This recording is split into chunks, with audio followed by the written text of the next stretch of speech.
말씀 제목은 뛰는 야곱 나는 하나님. 제가 이 제목을 잡고 제가 스스로 생각해도 이거 너무 대견하다. 이런 제목을 어떻게 발견해? 그리고 좀 찾아봤거든요. 그랬더니 비슷한 제목들이 많더라고요. 그래서 그러면 그렇지. 그래도 일단 뭐 어쨌든 제 스스로 이 제목을 정했다는 것만 해도 뿌듯함. 네. 야곱은 창세기 27장에서 형 에서의 축복을 가로챘습니다. 이 일로 인해 형 에서의 분노를 피해서 하란으로 도망가고 있습니다. 브엘세바에서 정신없이 달려가다가 멈추었습니다. 그 멈춘 곳이 베델입니다. 베델은 살구나무라고 하는 뜻을 가진 루스, 옛 이름으로는 루스, 지금의 이름으로는 베델. 브엘세바에서 이 베델까지는 대략 걸어서 3, 4일 정도 걸리는 거리라고 합니다. 그런데 이 야곱은 지금 형을 피해서 도망가기 때문에 그 시간은 더 짧아졌을 것으로 보여집니다. 하루나 길면 이틀 정도의 이곳을 다 주파했을 것으로 보여집니다. 살구나무가 베델이 되고 하나님의 집으로 변화됩니다. 감사하게도 그곳에서 하나님을 만나지요. 창세기 28장 15절에 보니까 내가 너와 함께 있어 내가 어디로 가든지 너를 지키며 너를 이끌어 이 땅으로 돌아오게 할지라. 내가 내게 허락한 것을 다 이루기까지 너를 떠나지 아니하리라. 형의 손길을 피해 도망하지만 하나님은 야곱이 이미 당신의 약속 안에 있다는 것을 두 번의 내가라는 말로 분명하게 선언하고 계십니다. 그래서 야곱은 네 번의 내가라는 말로 하나님께 반응합니다. 28장 20절에서 22절까지 보니까 야곱이 서원하여 이르되 하나님이 나와 함께 계셔서 내가 가는 이 길에서 나를 지키시고 먹을 떡과 입을 옷을 주시어 내가 평안히 아버지 집으로 돌아가게 하시오면 여호와께서 나의 하나님이 되실 것이요 내가 기둥으로 세운 이 돌이 하나님의 집이 될 것이요 하나님께서 내게 주신 모든 것에서 10분의 1을 내가 반드시 하나님께 드리겠나이다. 여러분 여기 20절에서 21절까지 어떻게 들리십니까? 은혜를 주시겠다고 하는 하나님의 내가가 밀려나 있습니다. 야곱이 내세우는 거래의 내가로 지금 그 자리를 대치하고 있어 보입니다. 하나님을 만났음에도 불구하고 야곱은 여전히 계산적입니다. 오히려 하나님의 약속을 이용해서 자신의 탐욕을 채우고 싶은 생각으로 가득합니다. 그럼에도 불구하고 베델에서 달려오던 2, 3일의 야곱과 하나님을 만난 베델에서 하란까지의 야곱의 시간은 판이하게 달랐을 것입니다. 베델까지의 시간, 베델 전의 시간은 자꾸 뒤돌아보는 시간이었습니다. 해가 지기 전에 더 멀리 가야 한다는 조급함의 시간이었습니다. 그렇다고 한다면 베델 이후는 여전히 혼자입니다. 하지만 서두르기보다 견디며 걷는 걸음일 것이었습니다. 아직 보이진 않습니다. 그러나 자신이 제시한 약속의 성취를 기대하며 걷는 시간이었을 것입니다. 그러면 이런 기대를 가지고 하란으로 향하여 가서 드디어 하란에 도착했습니다. 야곱의 모습이 어땠을까요? 변화된 모습이었을까요? 아닙니다. 아직 아닙니다. 야곱은 지금 당장 하나님의 약속을 다 이해하고 담아낼 만한 그릇이 되지 못합니다. 그렇습니다. 하나님의 약속 안에 들어와 있는 사람이라고 해서 자동으로 하나님의 방식으로 살 수 있는 것은 아닙니다. 사랑하는 여러분, 야곱은 베델에서 하나님을 만난 후 하란을 향해 길을 떠납니다. 그 길은 짧은 길이 아닙니다. 길고도 험한 여정이었을 것입니다. 두려움이 있었지만 또한 동시에 기대가 그 안에 있었을 것입니다. 두려움과 기대가 뒤섞여진 시간이라는 말입니다. 그렇게 긴 시간 달려서 하란의 밧단 아람 외삼촌 라반의 집에 이르게 됩니다. 창세기 29장 14절에 보니까 라반은 야곱을 환영합니다. 너는 참으로 내 혈육이로다.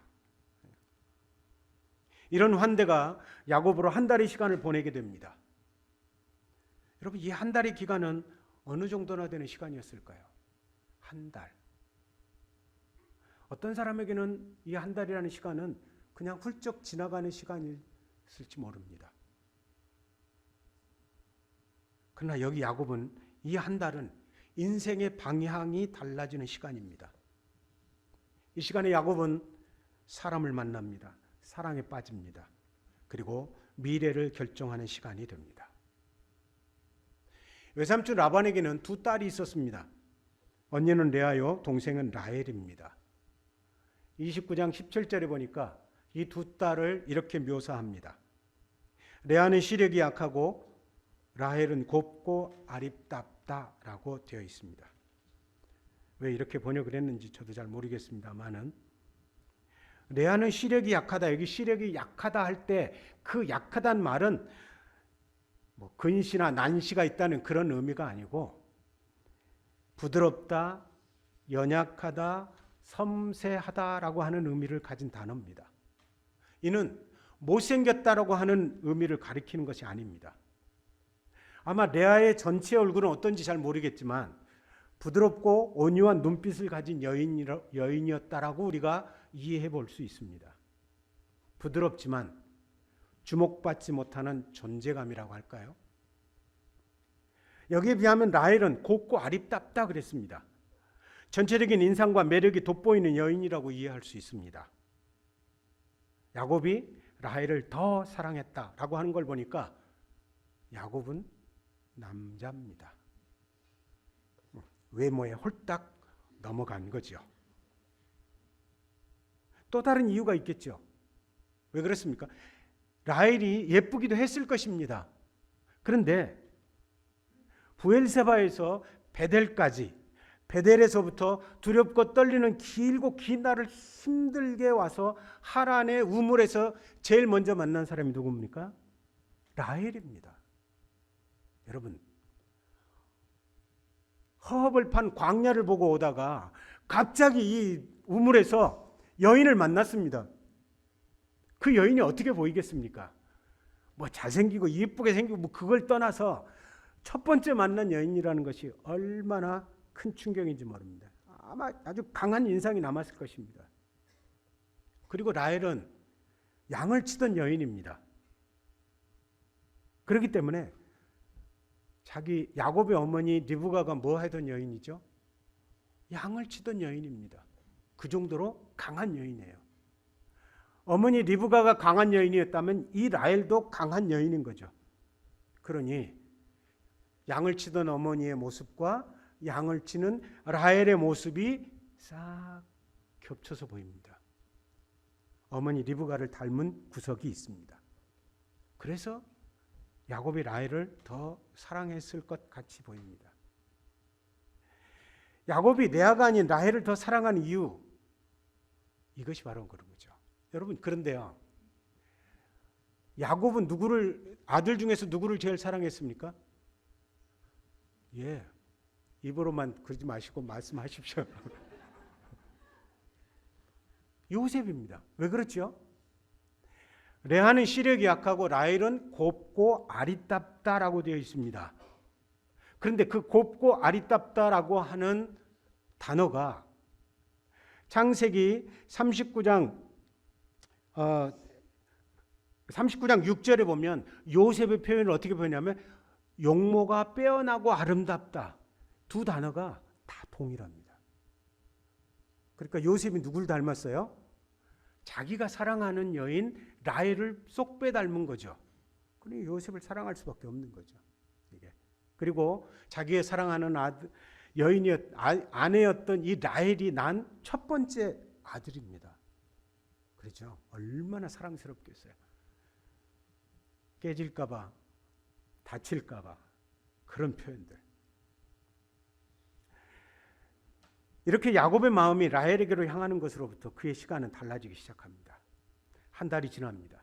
그리고 야곱이 말하죠. 18절에 보니까 내가 외삼촌의 작은 딸 라헬을 위하여 외삼촌에게 7년을 섬기리이다 그랬습니다. 20절 하반절에 보니까 그를 사랑하는 까닭에 7년을 며칠같이 여겼더라 그랬습니다. 여러분, 이 표현이 어딘가 눈에 익습니다. 창세기 27장 43절과 44절에서 야곱의 어머니 리브가가 이렇게 말합니다. 일어나 하란으로 가서 내 오라버니 라반에게로 피신하여 내 형의 노가 풀리기까지 몇 날 동안 그와 함께 거주하라 그랬습니다. 여기에 몇 날, 며칠이 같은 단어입니다. 여러분, 몇 날이 어떻게 됩니까? 처음에는 한 달입니다. 그 다음에는 7년으로 연장됩니다. 그리고 7년에 7년이 더해집니다. 그리고 재산을 모으기까지 무려 20년으로 늘어납니다. 처음에는 피난이었습니다. 하지만 점점 정착으로 바뀌어 갑니다. PPT를 하나 더 넘겨주시면 아마 처음에는 피난이었습니다. 하지만 점점 정착으로 바뀌어 갑니다. 처음에는 살기 위해서 떠나는 길이었지만 이제는 떠나지 못하는 길이 되어버립니다.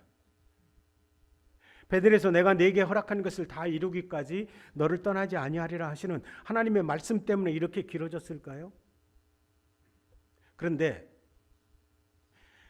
야곱이 20년의 시간을 이 밧단 아람에서 보낼 때에 하나님의 약속을 기억하고 하나님의 타이밍을 기다리기보다 자신의 사랑, 욕망 때문에 이 시간을 흘려보내고 있습니다. 리브가가 야곱에게 하란으로 가라고 하면서 마지막 부탁을 하죠. 야, 라반의 딸 중에서 배우자를 선택해라. 그 제안 때문에 라헬을 사랑한 것, 그것은 잘못이 아닙니다. 근데 문제는 무엇입니까? 그 사랑이 시간을 묶어버린 것입니다.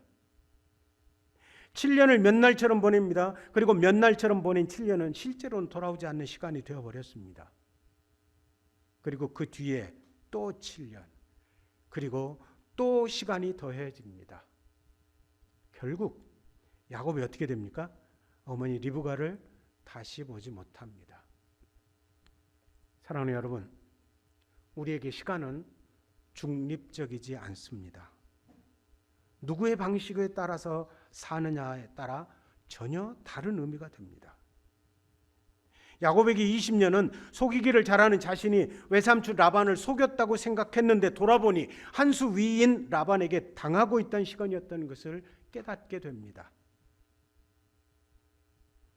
누군가가 해외에 7년 있었습니다 라고 말하면 어떤가요? 와, 오래 계셨네요? 분명히 이렇게 말합니다. 그런데 야곱은 20년을 해외에 있었습니다. 얼마나 긴 시간입니까? 20년을 해외에 있었어요. 그런데 그 긴 시간 끝에 인생을 자기 계획대로 살았다고 자부했는데 보니까 나의 아버지 하나님이 나와 함께 계셨다라고 고백하게 됩니다. 무엇입니까? 야곱은 자신의 인생을 위해서 속눈썹이 휘날리면서 달리고 있는데 하나님께서는 당신의 약속 안에서 야곱 위를 날고 계시는 겁니다. 자신의 욕망과 선택을 붙잡고 달려가도 하나님께서는 당신의 섭리로 날면서 야곱을 훈련하고 계셨던 것입니다. 몇 날이 20년이 된 것은 야곱이 이삭을 이을 약속의 상속자가 되기 위한 그만큼 신앙의 훈련이 필요했기 때문입니다. 우리는 이렇게 하면 될 거야. 이 선택은 우리에게 평탄한 길을 줄 거야 라고 말합니다. 하지만 하나님의 시간 속에서 살아내지 않으면 몇 날이 20년 이상이 되고 만다는 것을 우리들에게 지금 가르쳐주고 있습니다. 사랑하는 여러분, 이 교훈을 우리 다시 한번 마음속에 새겨보십시다. 하나님께서는 속임의 달인인 라반을 통해 야곱 위를 낳으시면서 그를 훈련하십니다. 7년을 며칠같이 여긴 야곱이 드디어 장가를 갑니다. 혼례를 치른 그 다음 날 눈 떠보니 어째 이런 일이? 자신이 사랑해서 7년을 바라보았던 라헬이 아니라 레아였습니다. 야곱은 당연히 화가 날 수밖에 없죠. 에서를 속였던 야곱이 외삼촌 라반에 의해 철저하게 속임을 당합니다. 29장 26절에 보니까 라반이 이르되 언니보다 아우를 먼저 주는 것은 우리 지방에서 하지 아니하는 바이라 그랬습니다. 여러분, 여기 26절은요, 야곱의 인생을 뒤집는 아이러니의 칼날과 같은 구절입니다. 여기 언니라고 하는 말은 원어로 마지입니다. 마지. first born이죠. 아들의 경우라면 형일 것입니다. 또한 이 라반이 뭐라고 이야기했습니까? 우리 지방에서는 그렇게 하지 아니하는 바다, 이렇게 표현했습니다. 여기는 아니하는 바라라는 말은 수동형으로 그렇게 되는 일은 없다라는 의미입니다. 직역하면 동생이 형보다 앞서는 일이 일어나서는 안 된다라는 말입니다. 여러분, 이것은 무엇을 이야기하는 것 같습니까? 그죠?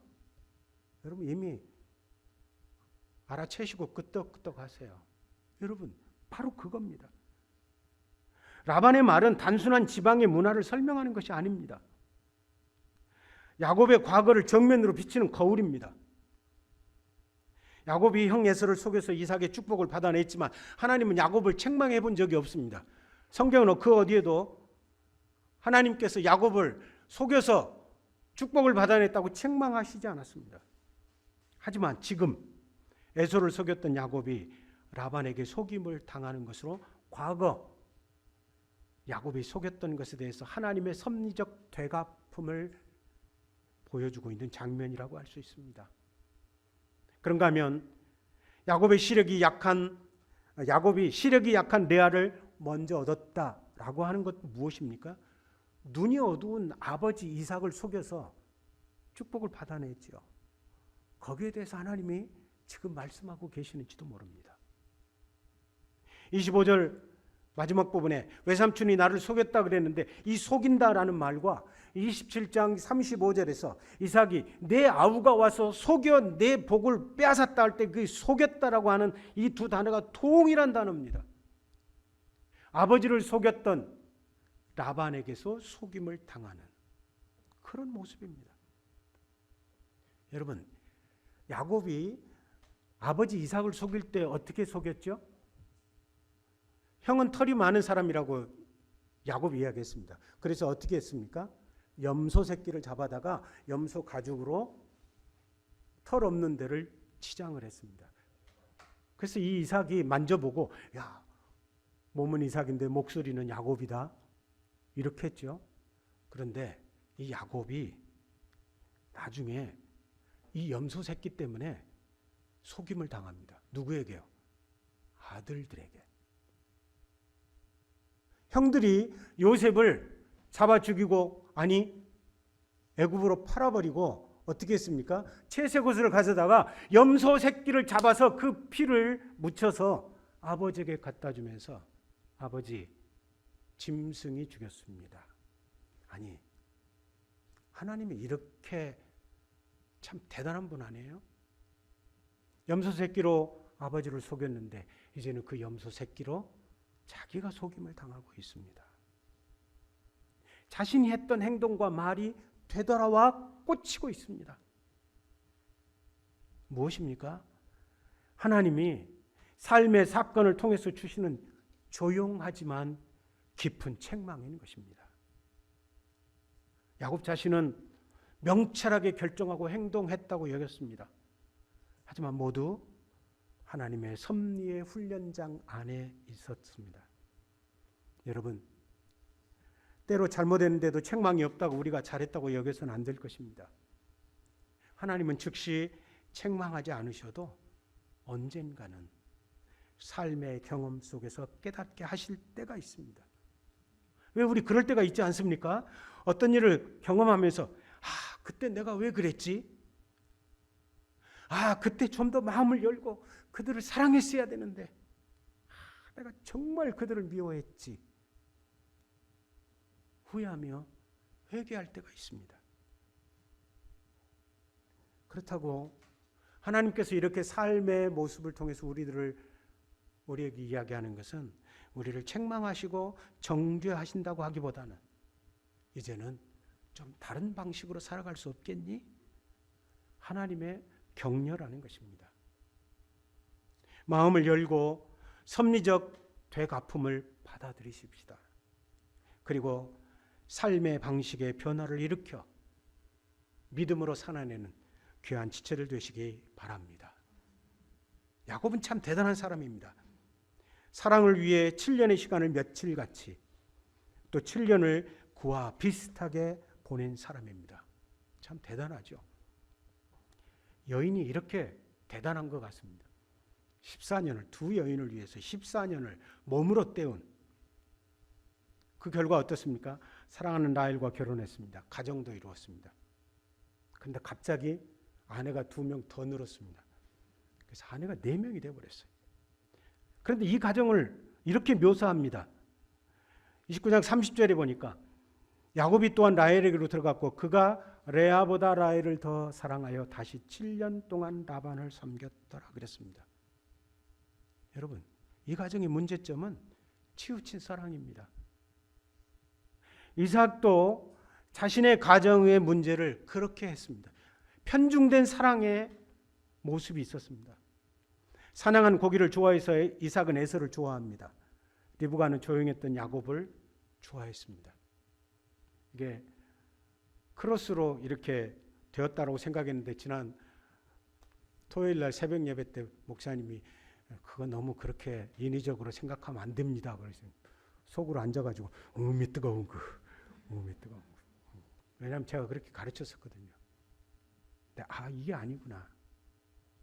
어쨌든 이삭은 에서를 좋아합니다. 리브가는 야곱을 좋아했습니다.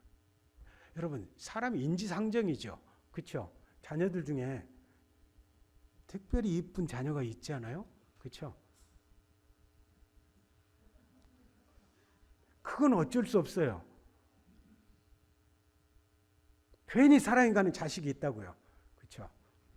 다른 자식들은 상처를 받기 마련이죠. 여러분, 문제는 자신의 기호를 따라 자녀를 사랑하는 불균형의 가정에서 야곱이 자랐다는 겁니다. 이런 편중된 사랑 때문에 피해자가 되었다고 할 수 있는 야곱이 같은 구조의 가해자가 된 것입니다. 상처받은 사람이 상처를 재생산하는 경우가 있습니다. 야곱은 사랑의 불균형이 얼마나 큰 상처가 되는지를 경험했습니다. 그럼에도 불구하고 그 상처가 치유되지 않은 채 동일한 방식으로 가해자가 되어버렸습니다. 여러분, 이거는 성격의 문제이기도 하지만 죄의 반복성과 인간의 한계를 드러내는 것이기도 합니다. 여러분, 부모는 괜히 사랑이 가는 자녀가 있어도 부모는 정말 노력을 많이 해야 합니다. 왜냐하면 그 자녀가, 그렇지 않은 자녀가 나중에 커서 어떻게 될지 정말 우리가 두렵고 떨림으로 그 자녀들을 대해야 한다는 거죠. 괜히 사랑이 가는 자녀들도 속으로만 그러고 겉으로는 가능하면 같이 해야 되는데 제가 잘 안 돼요. 하여튼 잘 안 됩니다, 이게. 치우친 사랑을 받았는데 어려움을 겪은 야곱은 동일한 방식으로 사랑합니다. 어쩌면 이러한 삶의 방식은 자연스럽게 나오는 것일지도 모릅니다. 여러분, 이것이 바로 인간의 모습입니다. 아픔을 기억하면서도 그 아픔을 끊어내지 못한 채 다시 흘려보냅니다. 상처는 우리를 설명해 줄 수 있습니다. 하지만 상처는 우리를 변화시킬 수 없습니다. 그래서 단지 상처를 깨닫는 것만으로는 되지 않습니다. 하나님의 은혜가 필요합니다. 나의 성격과 성품을 알아서 그래, 나는 다르게 살 수 있어 라고 할지 모르지만 하나님의 손이 우리를 붙들지 않으면 결국 같은 자리로 돌아가게 됩니다. 지금 하고 있는 소그룹에서 같이 잠깐 나눈 이야기입니다. 제가 MBTI 보수교육까지 받은 사람입니다. 근데 똑같아요. 근데 여러분 MBTI 자기의 성격을 해서 뭐 MBTI 뭐 INTJ, INTP 뭐 ESFJ 뭐 어쨌든 간에 여러분 우리가 그런 MBTI를 아는 이유가 뭡니까? 그래 나 T야. 네가 알아서 해. 나 T야. 나 그렇게 말할 수밖에 없어. 나는 T야. 여러분 그렇게 하기 위해서 MBTI를 배우는 게 아닙니다. MBTI는 내가 T구나. 그래서 말할 때 T는 어떻게 말해야 말하는지를 알고 내가 이렇게 말하면 안 되지. 그거는 나를 위해서 MBTI를 공부하는 것이지. 그래 나 MBTI T야 T. J야 J. 우리 그러지 마십시다. 그러지 마십시다. 저는 T도 없고 J도 없습니다. 네. 여러분 우리가 하나님의 손에 우리의 성품이 어떻든지 간에 하나님의 손에 붙들려야 우리가 그런 부분들이 다듬어질 수 있다는 것입니다. 우리에게 필요한 것은 더 나은 결심이 아니라 상처의 반복을 끊고 우리를 새롭게 하실 하나님의 은혜가 필요하다는 것입니다. 그런가 하면 여기 사랑의 불균형을 해결하시는 하나님의 방법이 무엇입니까? 31절에 보니까 여호와께서 레아가 사랑받지 못함을 보시고 그의 태를 여셨으나 라헬은 자녀가 없었더라 그랬습니다. 하나님은 야곱이 더 많이 사랑하는 라헬의 태는 닫으시고 덜 사랑받는 레아의 태는 여시는 것으로 야곱의 왜곡된 사랑을 바로 잡으시려고 합니다. 야곱은 라헬에게로 마음이 기울어졌습니다. 하지만 하나님은 상처 입은 레아의 눈물을 보셨습니다. 공평하신 하나님. 그렇게 레아는 루벤, 시므온, 레위 그리고 유다 4명의 아들을 차례로 출산하게 됩니다. 레아가 아들들의 이름을 부르며 무엇이라고 말합니까? 여호와께서 나의 괴로움을 보셨다. 여호와께서 내가 사랑받지 못함을 들으셨다. 내 남편이 지금부터 나와 연합하리로다. 그리고 나서 내가 이제 여호와를 찬송하리로다 라고 고백합니다. 여러분 이것이 하나님의 은혜입니다. 처음에는 남편의 사랑을 갈망하던 여인이었습니다. 그런데 이제는 점점 여호와를 향해 눈을 돌리기 시작합니다. 사람에게 상처받은 레아가 하나님께 시선을 돌리는 것으로 그 상처를 치유하려고 합니다. 하나님께서 이 레아를 치유하고 계십니다. 나의 상처는 주님의 만져주심이 있어야만 치유될 수 있습니다. 여러분 레아는 사람에게서 채워지기를 바랐던 것을 이제는 방향을 바꾸어 하나님께서 채워주시기를 갈망합니다. 사람의 사랑이나 되갚음이 아니라 하나님의 시선 안에서 나를 발견하는 것입니다. 내 상처의 이유를 묻기 전에 나의 상처를 통해서 만나주시는 하나님을 체험하는 것입니다. 사람에게서 시작된 눈물이 하나님을 향한 찬송으로 바뀌는 것, 그것이 바로 은혜입니다. 사랑하는 여러분, 상처를 받으셨습니까? 그 상처 때문에 다른 지체들에게 강한 화살을 날리고 후회하십니까? 우리 이렇게 기도하십시다. 이제 우리의 시선을 사람에게서 거두게 하시고 주님의 도우심을 바라고 갈망하게 하여 주옵소서. 상처의 자리에서 주님을 더 깊이 만나는 은혜를 허락해 주시도록 간구하며 나아가십시다.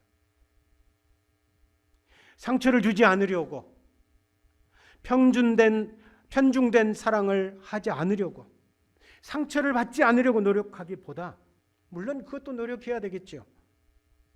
그러나 주님의 사랑을 갈망하며 받았던 상처를 치유해 주시기를 우리 모두 기다리십시다. 그러면 어제보다는 오늘보다는 내일 주님의 사랑 안에서 조금 더 평안한 믿음의 마음을 갖게 될 것입니다.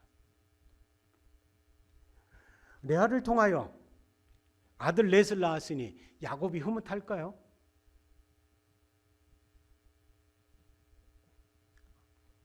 딸이 없는 집안의 슬픔. 넷을 낳았으니 야곱이 와, 걔네들이 노는 거, 뛰어노는 것만 봐도 밥 안 먹어도 살 수 있을 정도로 그렇게 되었을까요? 30장 1절에 보니까 라헬이 자기가 야곱에게서 아들을 낳지 못함을 보고 그의 언니를 시기하여 야곱에게 이르되 내게 자식을 낳게 하라. 그렇지 아니하면 내가 죽겠노라 그랬습니다. 아내가 많으니 자녀가 있으니 바람잘 날이 없습니다. 여기 시기한다라는 말은 단순히 부럽다는 의미를 넘어서 속이 타들어가는 질투를 가리킵니다. 자기 마음을 집어삼키는 경쟁심이죠. 분노와 절박함이 남편에게로 쏟아집니다. 자식을 낳게 하라. 그렇지 않으면 내가 죽겠노라. 여러분, 이게 얼마나 거친 언사입니까? 라헬의 절박함이 하나님께로 가지 않고 사람에게로 향합니다. 이 말씀은 지금 야곱의 가정을 적나라하게 뒤집어서 보여주고 있습니다. 사랑을 얻기 위해 아내들이 자녀를 얻기 위한 방법을 찾고 결과를 만들어내느라 경쟁하며 달려가고 있습니다. 하나님의 때를 기다리지 못하고 스스로 결과를 만들어내려고 지금 달리고 있습니다. 야곱의 답변이 무엇입니까? 2절에 보니까 야곱이 라헬에게 성을 내어 이르되 그대를 임신하지 못하게 하시는 이는 하나님이시니 내가 하나님을 대신하겠느냐 그랬습니다. 여기 대신하겠느냐라고 말하는 것은 하나님 노릇을 할 수 없다는 강한 부정의 표현입니다. 야곱은 문제의 주권이 하나님께 있다는 사실을 알고 있습니다. 그렇다면 어떻게 말해야 됩니까? 여보, 라헬, 우리 하나님의 때를 기다리십시다. 하나님께서 은혜를 주실 것이요. 이렇게 말하고 기다려야 했습니다. 하지만 야곱은 라헬의 시녀 비라를 아내로 받습니다. 문제가 바로 이것입니다. 진리를 안다고 해서 그 진리대로 사는 것이 아니라는 겁니다. 입으로는 하나님을 대신할 수 없다라고 말합니다. 그러나 행동은 반대로 나갑니다. 야곱은 라헬의 여종인 비라를 받아들입니다. 라헬도 하나님께서 태를 열어주시지 않으니 비라를 통해 자신의 무릎에 자녀를 놓으려고 합니다. 라헬 자신의 방식으로 했습니다. 이게 옳은 방법입니까? 그렇다면 결과가 있어야 됩니까? 근데 결과가 있습니다. 단과 납달리가 태어납니다. 이 라헬이 뭐라고 외칩니까? 내가 언니와 경쟁하여 크게 이겼다. 아니, 언니는 자기 배에 아파서 4명의 아들을 낳았는데 자기는 자기 배 아파서 난 것도 아니고 여종을 통해서 난 2 아들로 언니와 경쟁해서 크게 이겼다는 겁니다. 말이 안 되는 거죠. 여러분, 여기까지 옵니다. 그러자 30장 9절에서 레아가 자신의 출산이 멈춘 것을 보고 자신의 시녀인 실바를 야곱에게 주어 아내로 삼게 했다 그랬습니다. 여러분, 경쟁은 참 이상합니다. 불이 붙으면요 무섭게 번져나갑니다. 꾹 참고 있던 사람도 굴복시켜버립니다. 레아는 이미 4명의 아들을 낳았습니다. 그럼에도 불구하고 경쟁의 게임에 들어가 버립니다. 처음에는 그저 한 사람의 조급함이었는데 나중에는 온 집안의 방식이 되어버렸습니다. 처음에는 그저 작게 시작하는 것 같은데 이게 갑자기 커져버린 거죠. 이것이 죄의 무서움입니다. 한 사람의 불신은 결코 혼자에게서 머물지 않습니다. 가정 전체로 번집니다. 공동체 전체로 번져나갑니다. 누군가가 비교하고 시기하고 자기 방식으로 밀고 나가기 시작하면 공동체는 어느새 기도보다 경쟁이 많아집니다. 신뢰보다 계산이 앞서게 됩니다. 하나님의 뜻보다 사람의 속도가 더 중요해집니다. 여기서 우리에게 주시는 교훈이 무엇입니까? 어떤 일은 사람의 방식대로 밀어붙여도 열매가 있는 것처럼 보일 수도 있습니다. 하지만 하나님은 일이 되는지 안 되는지보다 당신의 뜻 안에서 그것이 이루어지는지를 묻고 계십니다. 라헬도 그렇고 레아도 경쟁을 하는데 문제는 아이가 태어난다는 것입니다. 사람의 방법으로 분명히 했습니다. 그런데도 불구하고 원하는 결과가 보입니다. 여기서 우리가 잘 판단해야 합니다. 결과가 있다고 해서 그것이 곧 하나님이 원하시는 방법이 아닐 수 있다는 것입니다. 하나님이 원하시는 것은 결과를 주시면서 그 결과를 이루어가는 사람이 하나님 나라의 인격으로 어떻게 변화되어 가느냐 하는 것에 있습니다. 정작 결과는 손에 쥐었습니다. 내가 만족을 누리는 것 같습니다. 그런데 정작 그 결과를 통해서 누려야 될 하나님은 누리지 못하는 결과가 되어줄 수 있다는 것입니다. 이것이 우리의 성품의 문제입니다. 여기에서 이 하나님의 뜻과 섭리에 관해서 생각해 볼 수 있는 또 하나의 흥미로운 장면이 있습니다. 30장 14절과 15절을 보니까 밀 거둘 때 르우벤이 나가서 들에서 합 한 채를 얻어 그의 어머니 레아에게 드렸더니 라헬이 레아에게 이르되 언니의 아들 합 한 채를 청구하노라. 레아가 그에게 이르되 네가 내 남편을 빼앗은 것이 작은 일이냐? 그런데 네가 내 아들의 합 한 채를 빼앗고자 하느냐? 라헬이 이르되 그러면 언니의 아들의 합 한 채 대신 오늘 밤에 내 남편이 언니와 동침하리라 하니라 그랬습니다. 레아가 낳은 큰아들 르우벤이 들에 나갔다가 합 한 채 하나를 가지고 집에 돌아옵니다. 합 한 채는 학자들에 의하면 가지과에 속하는 작은 노란 열매로 이야기되고 있습니다. 이 열매의 즙을 먹으면 인간의 번식력이 강화된다는 미신이 있습니다. 그런데 그 미신을 따르는 거죠. 신뢰하고 있습니다. 아이를 간절히 원하던 라헬이 언니인 레아에게 합 한 채를 요구합니다. 그자 레아는 섭섭한 마음으로 야 네가 내 남편을 빼앗아 갔는데 그것도 부족해서 이제 합 한 채까지 빼앗아 가려고? 결국 두 사람은 거래를 하죠. 라헬은 합 한 채를 얻습니다. 레아는 그날 밤 야곱과 함께할 기회를 얻습니다.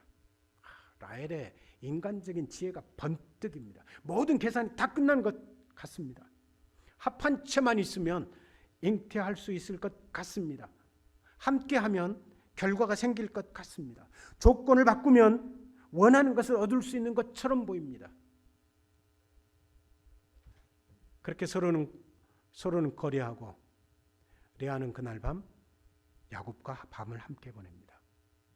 그런데 30장 9절에 보니까 레아의 출산이 멈췄다고 성경은 분명히 언급합니다. 그럼에도 불구하고 레아는 이사갈과 스불론 두 아들 그리고 딸 디나를 낳습니다. 하지만 합 한 채를 얻은 라헬은 어떤가요? 임신했다는 기록이 성경에 없습니다. 무엇입니까? 인간의 최대의 수단도 하나님의 뜻을 대신할 수 없다는 말씀입니다. 그러나 마침내 전환점에 이릅니다. 30장 22절에 보니까 하나님이 라헬을 생각한지라 하나님이 그의 소원을 들으시고 그의 태를 여셨다라고 말합니다. 라헬이 임신하여 요셉을 낳았다고 말합니다. 임신 촉진제로 알려진 합 한 채 때문에 라헬이 임신하는 것이 아닙니다. 하나님께서 태를 여셨기 때문에 임신했다는 것입니다. 여러분, 우리가 지금 생각하고 있는 창세기 29장과 30장의 핵심입니다. 레아도 라헬도 야곱도 모두 자기 방식으로 문제를 풀려고 달려갑니다. 누군가는 질투했고 계산했고 누군가는 알면서도 행동으로 순종하지 않았습니다. 야곱이 라반의 집으로 오게 되는 것도 레아와 라헬 그리고 시녀들을 통하여 아들과 딸이 태어나는 것도 모두 하나님이 하시는 것입니다. 문이 닫히고 열리는 것도 모두 하나님께서 하십니다. 사람이 하나님을 밀어내고 자기 방식으로 앞서 나가면 당장은 뭔가 이루어지는 것처럼 보여도 그 과정 속에서 상처와 경쟁과 왜곡이 쌓이게 마련입니다. 하나님이 일하실 때는 더디게 보일 수 있습니다. 하지만 걷는 우리는 나는 하나님을 결코 앞설 수 없습니다. 사랑하는 여러분, 하나님을 앞서가지 마십시다. 내 가정의 문제도, 내 미래의 문제도, 교회의 문제도 마찬가지입니다. 하나님이 하셔야 할 내 자리에 내가 올라 있으면 반드시 무리수가 나오게 되어 있습니다. 야곱의 가정이 결국 어떻게 되었습니까? 12지파의 기초는 놓였습니다. 하지만 그 과정이 얼마나 험악합니까? 형제들 사이에 질투가 이루어집니다. 요셉을 향한 미움과 루벤의 타락과 시므온과 레위의 폭력과, 인간적인 방법은 당장 성과를 낼 수 있을지 몰라도 긴 세월 속에서 보면 깊은 상처를 남깁니다. 그래서 훗날 야곱은 애굽의 바로 앞에서 우리 조상의 나그네 길의 연조에 미치지 못하나 험악한 세월을 보냈나이다 라고 고백합니다. 이 고백은 무엇을 의미하는 것입니까? 야곱의 인생 배후에 하나님의 은혜가 있었다는 것을 시인하는 것입니다. 야곱은 분명 실수투성이었습니다. 죄악투성이었습니다. 그럼에도 불구하고 하나님은 이렇게 뒤엉킨 가정 속에서도 당신의 약속을 포기하지 않으십니다. 이것이 우리의 소망입니다. 우리는 자주 하나님보다 앞서 달려갑니다. 하지만 우리 위에서 나는 하나님은 우리를 버리지 않으신다는 것입니다. 오늘 말씀을 통해서 하나님 우리를 다시 부르십니다. 이제는 내 앞서 뛰지 말고 내 뒤를 따라오렴. 더 강력한 인간적인 방법을 찾지 말고, 더 좋은 합한치를 찾으러 돌아다니지 말고, 더 빠른 계산법 찾는 것이 아니고 하나님께 묻고 하나님 앞에 머물고 하나님의 때를 배우십시다. 우리 인생의 감독이자 교회의 머리 되신 주님을 기다리는 지체들 되시기 바랍니다. 하나님을 앞서지 말고 하나님과 함께 가는 저와 여러분들이 되시기 바랍니다. 인간적인 방법이 아니라 하나님의 뜻을, 경쟁이 아닌 신뢰를, 조급함이 아닌 믿음으로 살아가는 믿음의 지체를 되시기를 주님의 이름으로 축원을 드립니다. 아멘. 하나님 아버지, 우리는 자주 주의 약속보다 눈앞의 길을 더 믿고 주의 때보다 우리의 계산을 앞세우는 사람들임을 고백합니다. 야곱을 붙드시고 버리지 않으셨던 하나님, 우리의 험악하고 뒤엉킨 시간도 우리 위를 나시면서 은혜의 손으로 다스려 주셔서 감사합니다. 사람을 향한 시기와 비교, 사랑받고자 인정받고자 하는 목마름이 우리의 마음을 흔들 때 사람에게 매이지 않게 하시고 하나님께 시선을 돌리게 하여 주옵소서. 우리 안에 남아있는 편애와 사랑의 반복을 끊어주시옵소서. 받은 상처 다시 흘려보내는 삶이 아니라 은혜로 멈추게 하여 주옵소서. 결과만 붙들고 달려가는 조급한 마음을 거두어 주시고 열매 이전에 우리를 빚으시는 하나님의 손길을 신뢰하게 하여 주옵소서. 닫힌 문 앞에서 억지로 길을 만들려고 하지 말게 하시고 여시고 닫으시는 주님의 뜻 앞에 머물며 기도할 줄 아는 믿음을 허락하여 주옵소서. 우리 가정과 교회 안에 경쟁보다 사랑을, 계산보다 신뢰를, 불안보다 평안을 부어 주시옵소서. 하나님의 나라다운 질서를 세워 주시옵소서. 앞서 달리는 우리가 되지 않게 하시고 나는 주님을 바라보며 끝까지 주의 뒤를 따른 백성 되게 하여 주옵소서. 예수님의 이름으로 기도합니다. 아멘.